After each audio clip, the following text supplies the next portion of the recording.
The most expected ಫಿಲ್ಮ್ಗಳಲ್ಲಿ ಒಂದಾದ ವೃಷಭ film release ಆಗಿದೆ. ಈ ಫಿಲಂನ ಡೈರೆಕ್ಟ್ ಮಾಡಿರೋದು ನಂದಕಿಶೋರ್ ಅವರು. ಅಂಡ್ ಈ ಫಿಲಂ ಅಲ್ಲಿ ಏನೆಲ್ಲ ಇಷ್ಟ ಆಯ್ತು, ಏನೆಲ್ಲ ಇಂಟ್ರೆಸ್ಟಿಂಗ್ ಆಗಿತ್ತು, ಮತ್ತೆ ಏನೇನ್ ಪಾಸಿಟಿವ್ ಇತ್ತು, ಏನೇನ್ ನೆಗೆಟಿವ್ ಇತ್ತು ಎಲ್ಲಾನು ನೋಡೋಣ ಬನ್ನಿ. ಹಾಯ್ ಫ್ರೆಂಡ್ಸ್, ಎಲ್ರಿಗೂ ನಮಸ್ಕಾರ. ನಾವಿವತ್ತು ಮಾತಾಡ್ತಿರೋದು ವೃಷಭ ಫಿಲಂ ಬಗ್ಗೆ. ಈ ಫಿಲಂ ಸ್ಟೋರಿ ಬಂದು ಒಂದ್ ಲೈನ್ ಅಲ್ಲಿ ಹೇಳ್ಬೇಕು ಅಂದ್ರೆ, the past never dies, it bleeds into every birth ಅನ್ನೋ ಒಂದ್ ಟ್ಯಾಗ್ ಲೈನ್ ಮೇಲೆ ಮಾಡಿರುವಂತ ಫಿಲಂ. ಅಂಡ್ ಇದು ಒಂದು ಅಪ್ಪ ಮಗನ ಬಾಂಡಿಂಗ್ ಆರ್ ಲವ್ ಮೇಲ್ ಮಾಡಿರುವಂತ ಒಂದು ಫಿಲಂ ಆಗಿದೆ. ಈ ಫಿಲಂ ನಿಮ್ಗೆ ಎರಡು ಶೇಡ್ಸ್ ಅಲ್ಲಿ ಕಾಣಿಸ್ಕೊಡುತ್ತೆ. ಒಂದ್ ಬಂದು ರಾಜರ ಕಾಲ, ಇನ್ನೊಂದ್ ಬಂದು ಕರೆಂಟ್ ಪೀರಿಯಡ್ ಆಫ್ ಟೈಮ್ದು. ಅಂಡ್ ಈ ಸ್ಟೋರಿ ಬಂದು ಅಪ್ಪ ಮಗನ ಮಧ್ಯೆ ಏನೇನ್ ನಡೆಯುತ್ತೆ, ಏನೇನ್ ಆಗುತ್ತೆ ಅನ್ನೋದೇ ಸ್ಟೋರಿ. ಈ ಫಿಲಂ ನ ಪಾಸಿಟಿವ್ ಪಾಯಿಂಟ್ಸ್ ಅಂತ ಬಂದ್ರೆ, ಅದು the complete actor Mohan Lal ಅವರು. ಅಂಡ್ ಅವರ ಆಕ್ಟಿಂಗ್ ಈ ಫಿಲಂ ಅಲ್ಲಿ ತುಂಬಾ ಚೆನ್ನಾಗಿ ಬಂದಿದೆ. ಅಂಡ್ ಅವರು ಇದೇ ಫಸ್ಟ್ ಟೈಮ್ ಒಬ್ಬ ಕಿಂಗ್ ಆಗಿ ಕಾಣಿಸ್ಕೊಳ್ತಾ ಇದ್ದಾರೆ. ಅಂದ್ರೆ ರಾಜ ವೃಷಭ ಮಹಾರಾಜನ್ ತರ ಕಾಣಿಸ್ಕೊಳ್ತಿದ್ದಾರೆ. ಅಂಡ್ ಅವರು ಕರೆಂಟ್ ಪೀರಿಯಡ್ ಆಫ್ ಟೈಮ್ ಅಲ್ಲಿ ಒಬ್ಬ ಬಿಸ್ನೆಸ್ ಮ್ಯಾನ್ ಆಗಿ ಕಾಣಿಸ್ಕೊಳ್ತಿದ್ದಾರೆ. ಇನ್ನು ಈ ಸಮರ್ಜಿತ್ ಲೋಕೇಶ್ ಅವರ ಬಗ್ಗೆ ಬಂದ್ರೆ, ಅವರು ಲಾಸ್ಟ್ ಫಿಲಂ ಕಂಪೇರ್ ಮಾಡಿದ್ರೆ ಈ ಫಿಲಂ ಅಲ್ಲಿ ಒಂದು ಒಳ್ಳೆ ಬೆಟರ್ ಆಕ್ಟಿಂಗ್ ಕಾಣಿಸುತ್ತೆ.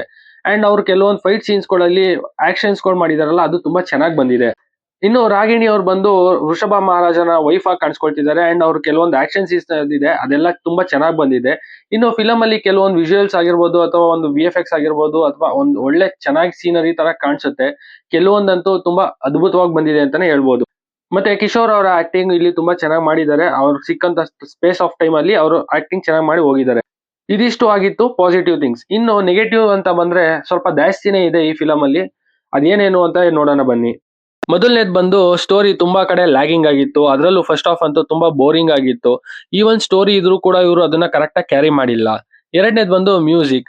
ಆಕ್ಚುಲಿ ಮ್ಯೂಸಿಕ್ ನಂಗೆ ಎಲ್ಲೂ ಹೇಳ್ಕೊಳ್ಳೋ ಮಟ್ಟಕ್ಕೆ ಫೀಲ್ ಕೊಡ್ಲೇ ಇಲ್ಲ. ಇನ್ನು ಮೂರನೇದು ಬಂದು VFX. ಆಕ್ಚುಲಿ ತುಂಬಾ ಇಂಪಾರ್ಟೆಂಟ್ ಪಾರ್ಟ್ ಆಗಿದೆ. ಇದು ತುಂಬಾ ಲೋ VFX ಅಂತ ಎದ್ದು ಕಾಣಿಸ್ತಾ ಇತ್ತು. ಅಂಡ್ ಕೆಲವೊಂದ್ ಕಡೆ ಅಂತೂ ಕಾರ್ಟೂನ್ ಅನಿಸೋ ಲೆವೆಲ್ ಅಲ್ಲಿ ಇದು ಫೀಲ್ ಮಾಡ್ಬಿಡ್ತು. ಇನ್ನು ಈ ಫಿಲಂ ಅಲ್ಲಿ ಎಲ್ಲೂ ವಾವ್ ಮೂಮೆಂಟ್ಸ್ ಇರ್ಲಿಲ್ಲ, ಅಥವಾ ವಿಸಿಲ್ ಮೂಮೆಂಟ್ಸ್ ಗಳಾಗ್ಲಿ ಸಿಗ್ಲಿಲ್ಲ. ಸೊ ಈ ಫಿಲಂ ಆಗಿತ್ತು ಒಂದು ಅವರೇಜ್ ವಾಚ್ ಅಥವಾ ಒನ್ ಟೈಮ್ ವಾಚ್ ಅಂತ ಹೇಳ್ತೀನಿ. ನೀವೇನಾದ್ರೂ ಮೋಹನ್ ಲಾಲ್ ಅವರ ಫ್ಯಾನ್ ಆಗಿದ್ರೆ ಒನ್ಸ್ ನೋಡ್ಬೋದು ಅಂತ ಹೇಳ್ತಾ ಈ ವಿಡಿಯೋನ ಕ್ಲೋಸ್ ಮಾಡ್ತಾ ಇದ್ದೀನಿ. ನಿಮ್ಗೆ ಈ ವಿಡಿಯೋ ಇಷ್ಟ ಆಯ್ತು ಅಂತಂದ್ರೆ ಲೈಕ್ ಮಾಡಿ, ಶೇರ್ ಮಾಡಿ, ಸಬ್ಸ್ಕ್ರೈಬ್ ಮಾಡಿ, ಸಪೋರ್ಟ್ ಮಾಡಿ. Thanks for watching this.